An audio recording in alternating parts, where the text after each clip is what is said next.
1995 में इंडिया में एक बहुत ही सीरियस और मिस्टीरियस सिक्योरिटी इंसिडेंट हुआ था जिसे पुरुलिया आर्म्स ड्रॉप केस कहा जाता है। ये इंसिडेंट 17-18 दिसंबर 1995 में वेस्ट बंगाल के पुरुलिया डिस्ट्रिक्ट और सराउंडिंग रूरल एरियाज में रिपोर्ट हुआ था।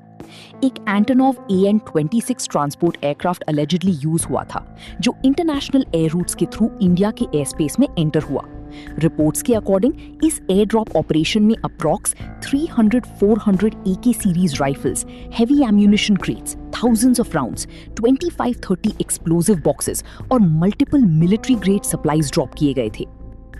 ये एयरक्राफ्ट लो ऑल्टीट्यूड पर फ्लाई करके रिमोट एरियाज के ऊपर आर्म्स ड्रॉप करता है ताकि डिटेक्शन डिले हो सके।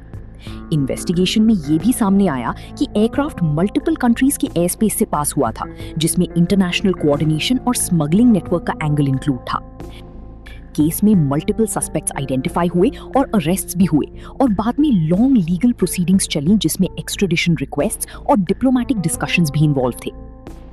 ये केस इंडिया की rarest aerial arms smuggling operations में से एक माना जाता है, जिसमें एविएशन सिक्योरिटी लूपहोल्स हाईलाइट हुए। इस इंसिडेंट के बाद इंडिया ने अपने radar monitoring systems, border surveillance और एयर डिफेंस कोऑर्डिनेशन को सिग्निफिकेंटली अपग्रेड किया। इंटेलिजेंस एजेंसीज के लिए ये एक टर्निंग पॉइंट था, जिससे सिविल एविएशन ट्रैकिंग और इंटरनल सिक्योरिटी प्रोटोकॉल्स और स्ट्रिक्ट बनाए गए। पुरुलिया आर्म्स ड्रॉप केस एक नॉर्मल स्मगलिंग केस नहीं था, बल्कि एक highly complex international level security breach था, जिसका इम्पैक्ट इंडिया की डिफेंस प्रिपेयर्डनेस पर लॉन्ग टर्म पड़ा।